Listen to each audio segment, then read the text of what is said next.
पटना में यूथ कांग्रेस कार्यकर्ताओं का जोरदार प्रोटेस्ट। बिहार विधानसभा का घेराव करने पहुंचे थे कांग्रेस के कार्यकर्ता। शिक्षा, रोजगार और आरक्षण के मुद्दे पर प्रदर्शन, सरकार के खिलाफ जम करके नारेबाजी, कार्यकर्ताओं और पुलिस के बीच हुई झड़प। पुलिस ने प्रदर्शनकारियों पर वाटर कैनन का इस्तेमाल किया। रोड ब्लॉक करने के लिए लगाए गए बैरिकेड्स को भी लोगों ने तोड़ा। प्रोटेस्ट कर रहे कई यूथ कार्यकर्ताओं को पुलिस ने हिरासत में भी लिया। बिहार विधानसभा जाने की जिद पर अड़े थे सभी। बिहार विधानसभा के बाहर विपक्षी विधायकों का आज फिर से प्रदर्शन। एसआईआर के मुद्दे को लेकर विरोध जताया। काले कपड़े पहन करके विपक्ष ने प्रोटेस्ट किया। एसआईआर के मुद्दे पर चुनाव बहिष्कार को लेकर के तेजस्वी यादव गंभीर बहिष्कार करने को लेकर सहयोगी दलों से बातचीत। तेजस्वी यादव बोले, जब चुनाव ईमानदारी से नहीं होंगे तो क्या मतलब है। ऐसे में चुनाव से बेहतर है कि चुनाव आयोग मौजूदा सरकार को एक्सटेंशन दे दे। तेजस्वी यादव बोले, सरकार बेकार की बातें कर रही है। अगर कोई घुसपैठिया आया तो सरकार कर क्या रही थी। तेजस्वी यादव के बयान पर जेडीयू का पलटवार। कहा कि हताश और निराश होकर के तेजस्वी ऐसा बयान दे रहे हैं। जनता पहले ही उन्हें नकार चुकी है। जेडीयू ने कहा कि आरजेडी को राजनीति से बेदखल होने की आशंका है। राजनीति में फर्जीवाड़े के पर्याय हैं तेजस्वी के चुनाव के बहिष्कार करने वाले बयान पर बोले बीजेपी सांसद शशांक मणि, ये लोग डरे हुए हैं, ये बहाने बना रहे हैं। तेजस्वी को लेकर के बीजेपी सांसद दिनेश शर्मा बोले, अब जनता उनका बहिष्कार कर रही है, इसलिए वो चुनाव हारने से पहले ही मैदान छोड़ने की सोच रहे हैं। तेजस्वी यादव के चुनाव बहिष्कार के बयान पर केंद्रीय मंत्री रामदास अठावले बोले कि चुनाव के बहिष्कार की बात कर वो अपनी हार मान रहे हैं। एसआईआर मुद्दे पर राहुल गांधी ने दी है चुनाव आयोग को चुनौती। कहा कि अगर आपको लगता है कि आप बच निकलेंगे तो आप गलत हैं, हम आपके पीछे पड़ेंगे। बीजेपी सांसद राजीव प्रताप रूडी का बयान। बोले कि तेजस्वी कोई बहाना बना करके चुनाव से अलग होना चाहते हैं या इसमें कोई बड़ी राजनीति करना चाह रहे हैं। तेजस्वी यादव के चुनाव बहिष्कार वाले बयान पर केंद्रीय मंत्री ललन सिंह का तंज। बोले कि जब तक नकली वोटर नहीं रहेगा तब तक चुनाव कैसे जीतेंगे तेजस्वी। एसआईआर मुद्दे पर आरजेडी सांसद मनोज झा ने चुनाव आयोग को दी चेतावनी। अगर वो बिहारियों को बेदखल करने की योजना बना रहे हैं तो आग से खेल रहे हैं। विधानसभा में डिप्टी सीएम सम्राट चौधरी बोले, घुसपैठियों को बिहार से बाहर करना एसआईआर में किसी भी बिहारी का नाम नहीं कटेगा। तेजस्वी के बयान पर उत्तर प्रदेश सरकार में मंत्री ओपी राजभर बोले कि वो बहिष्कार नहीं कर रहे हैं बल्कि अपनी पराजय स्वीकार कर रहे हैं। एसआईआर के मुद्दे पर बिहार कांग्रेस अध्यक्ष राजेश राम बोले, जरूरत पड़ी तो बड़े से बड़ा निर्णय लेंगे, सड़क से सदन तक लड़ाई लड़ेंगे। बिहार चुनाव को लेकर के कांग्रेस के सांसद प्रमोद तिवारी बोले कि पूरी ताकत से चुनाव लड़ेंगे। जेडीयू बीजेपी के गठबंधन की हार होगी, 2/3 बहुमत के साथ हम सरकार बनाएंगे। लोकसभा में आज फिर से विपक्ष का हंगामा। एसआईआर के मुद्दे पर सदन में नारेबाजी, वोटर लिस्ट रिवीजन पर चर्चा की मांग। संसद परिसर में विपक्षी सांसदों का प्रदर्शन। बिहार वोटर लिस्ट रिवीजन मुद्दे पर चर्चा की मांग। कांग्रेस नेता गौरव गोगोई का बड़ा बयान। बोले कि पिछले 3 दिन से एसआईआर पर चर्चा करने की मांग का नहीं मिल रहा है जवाब। ये जब जवाब देंगे सदन की शुरुआत हो जाएगी। बीजेपी सांसद कंगना रनौत का विपक्ष पर निशाना। कहा कि देश देख रहा है कि ये सदन में किस तरह से लोकतंत्र का मजाक बना रहे हैं और संविधान का गला दबा रहे हैं। संसद पहुंचने पर प्रियंका गांधी ने फिर से उठाया राहुल गांधी के नहीं बोलने देने का मुद्दा। कहा कि जब भी विपक्ष नेता बोलना चाहते हैं उन्हें बोलने नहीं दिया जाता।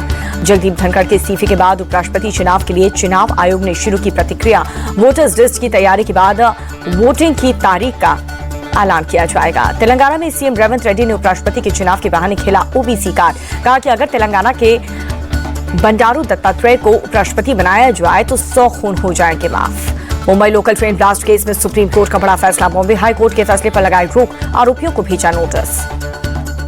बॉम्बे हाई कोर्ट ने 3 दिन पहले सभी आरोपियों की रिहाई का आदेश दिया। महाराष्ट्र सरकार ने हाई कोर्ट के फैसले को सुप्रीम कोर्ट में दी चुनौती। बॉम्बे हाई कोर्ट के फैसले पर सुप्रीम कोर्ट से रोक लगाने पर असदुद्दीन ओवैसी ने उठाए सवाल। पूछा क्या मालेगांव विस्फोट मामले में सरकार अपील करेगी। गुजरात में पकड़े गए अलकायदा मॉड्यूल मामले में बड़ा खुलासा। ऑपरेशन सिंदूर के दौरान आईएसआई के इशारे पर एक्टिव था ये मॉड्यूल। ऑपरेशन सिंदूर के दौरान पाक आर्मी और आईएसआई अधिकारियों के संपर्क में था मॉड्यूल। सोशल मीडिया अकाउंट के जरिए गोपनीय जानकारी पहुंचा रहा था। कांवड़ियों पर दिए गए बयान के चलते लखनऊ में स्वामी प्रसाद मौर्य के घर की सुरक्षा बढ़ी।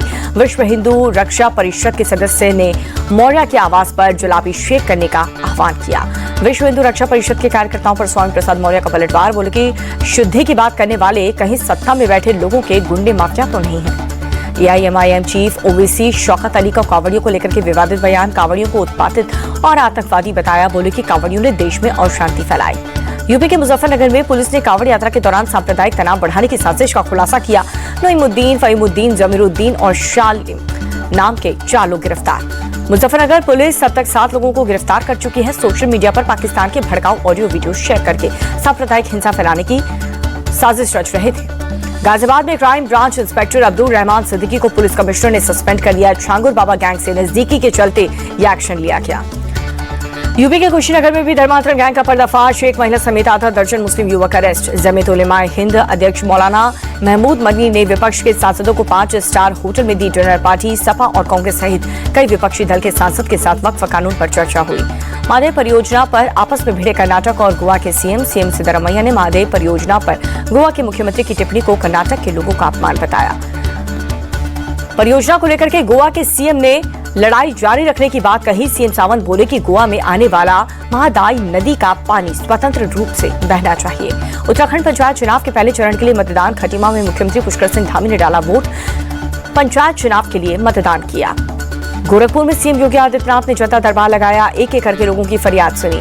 चंदन मिश्रा केस में पुलिस की जांच तेज। आरोपी तौसीफ से पूछताछ में कई खुलासे हुए। शेरू ने हत्या के लिए सुपारी दी थी। हत्या के बाद सभी शूटर के मिले थे 5-5 लाख रुपए। जेल में नीशू और शेरू की मुलाकात हुई थी। हत्या के बाद तौसीफ ने अपना हुलिया बदला, बाल और दाढ़ी कटाई। तस्वीर आई सामने। बिहार के मुजफ्फरपुर में एक कबाड़ कारोबारी मोहम्मद गुलाब की गोली मारकर हत्या। दुकान में बाहर अज्ञात बदमाश ने सर में मारी 3 गोली। मोहम्मद गुलाब के घर वालों के मुताबिक जमीन विवाद में मारी गई है गोली। परिवार वालों का भड़का गुस्सा। 2 गाड़ियों में लगाई आग। शव को NH 28 पर रख करके रास्ता जाम किया। पुलिस ने भीड़ को नेशनल हाईवे से हटाने के लिए लाठीचार्ज किया। मोहम्मद गुलाब के शव को पोस्टमार्टम के लिए भेज दिया गया। मोहम्मद गुलाब के परिवार वालों ने 4 लोगों पर लगाया हत्या का आरोप। पुलिस आरोपियों की तलाश में जुट चुकी है। बिहार के हाजीपुर में ट्रक को बीच टक्कर में 3 लोगों की मौत हुई। हादसे में 2 ड्राइवर सहित अन्य शख्स की मौत। ट्रक का टक्कर के बाद लगी आग। मौके पर पहुंची फायर फाइटर्स की टीम ने आग पर काबू पाया। लखनऊ में पुलिस और बदमाशों के बीच मुठभेड़ हुई। कुलदीप नाम का एक बदमाश घायल हुआ। 3 बदमाश फरार है। एक बाइक, पिस्तौल और 25,000 नकद बरामद। यूपी के मैनपुरी में सर्वोदय विद्यालय के कई बच्चों को फूड पॉइजनिंग हुआ। बच्चों को अस्पताल में कराया गया भर्ती। यूपी के बांदा में दिल दहला देने वाली घटना। बिस्किट लेने गए 4 साल के मासूम पर आवारा कुत्तों ने हमला किया। मासूम की मौके पर मौत हो गई। भोपाल में ड्रग्स के खिलाफ पुलिस की मुहिम तेज हुई। क्राइम ब्रांच ने 4 लोगों को गिरफ्तार किया। महाराष्ट्र के धुले में 2 ज्वेलर्स के लूट की वारदात। बदमाशों ने गन पॉइंट पर घटना को अंजाम दिया। महाराष्ट्र के बुल्ढाना में अतिक्रमण हटाने गए वन विभाग की टीम पर गांव वालों ने हमला कर दिया। नवी मुंबई के शख्स ने प्रेमिका के पति के अगवा करके किया मर्डर। कोर्ट ने आरोपी को पुलिस कस्टडी में भेज दिया। पश्चिम बंगाल के आसनसोल में दामोदर नदी पर बना लोहे का पुल गिर गया। हादसे में किसी की भी जान का नुकसान नहीं हुआ। पाइपलाइन टूटने के करीब 50 गांव में हो सकती है पानी की किल्लत। बीजेपी विधायक अग्निमित्रा पॉल ने राज्य सरकार पर साधा निशाना। कहा कि PHE का पुल की निगरानी करनी थी। ड्रग्स के खिलाफ बाड़मेर पुलिस की बड़ी कार्रवाई। अवैध ड्रग फैक्ट्री का किया भंडाफोड़। 2 आरोपी गिरफ्तार। ओडिशा के संबलपुर में शालीमार संबलपुर महिमा गोसाई एक्सप्रेस ट्रेन पटरी से उतरी। पुलिस और रेलवे अधिकारी घटनास्थल पर मौजूद। कर्नाटक के मैसूर में सड़क हादसा हुआ। बस और स्कूटर की टक्कर। हादसे में स्कूटर सवार बुजुर्ग की मौत। हरियाली अमावस्या के मौके पर प्रयागराज में उमड़ा श्रद्धालुओं का सैलाब। संगम तट पर आस्था की डुबकी लगाकर के पूजा अर्चना की। उज्जैन के महाकाल मंदिर में विशेष भस्म आरती हुई। बड़ी संख्या में श्रद्धालु शामिल हुए। भक्तों ने लगाए जय श्री महाकाल के नारे। ट्रिची के श्रीरंगम में आदि अमावस्या के अवसर पर पूर्वजों के लिए तर्पण। हजारों लोगों ने कांवरी नदी के तट पर पूर्वजों के लिए तर्पण किया। हिमाचल में मंडी की सरका घाट में खाई में गिरी बस। 5 यात्रियों की मौत। तेज घायल घायलों में कई की हालत गंभीर। जाहू से मंडी की ओर जाने का वक्त हादसा हुआ। तेज बारिश के बीच सड़क से HRTC की बस फिसल करके करीब 150 मीटर गहरी खाई में गिर गई। दिल्ली और आसपास के इलाके में बारिश हुई है। यमुना नदी का जलस्तर बढ़ गया। खतरे के निशान के करीब पहुंचा। अलर्ट जारी। लोहा पुल के पास यमुना का जलस्तर काफी बढ़ चुका है। हरियाणा के हथनीकुंड बैराज में छोड़ा गया 54,000 क्यूसेक पानी। पुंछ के त्रिचाल में रोड पर से बह रहा पानी। भारी बारिश के बाद नाला हुआ ओवरफ्लो। पानी के तेज बहाव को देखते हुए ट्रैफिक रोका गया। जम्मू कश्मीर के डोडा में बादलदार मौसम का मिजाज। मूसलाधार बारिश के बाद लोगों को मिली राहत। पंजाब के मोगा में भारी बारिश के बाद बाढ़ के हालात। हर गोविंद नगर इलाके में घरों में पानी घुसा। ओडिशा के भुवनेश्वर में मूसलाधार बारिश। मौसम में बदला मौसम। लोगों को बारिश से मुसीबत। अनिल अंबानी के 50 कंपनियों पर ईडी की रेड। देश भर में 35 से ज्यादा ठिकानों पर ईडी की छापेमारी। मोबाइल फोन के क्षेत्र में भारत ने हासिल किए सफलता के नए आयाम। मोबाइल एक्सपोर्ट 10 साल में 146% बढ़ा है। प्रोडक्शन में हुई है इजाफा। केंद्रीय कर्मचारियों के लिए खुशखबरी। 8वां वेतन आयोग के 1 जनवरी 2026 लागू होगा। कर्मचारियों की मांग पुरानी पेंशन स्कीम बहाल हो।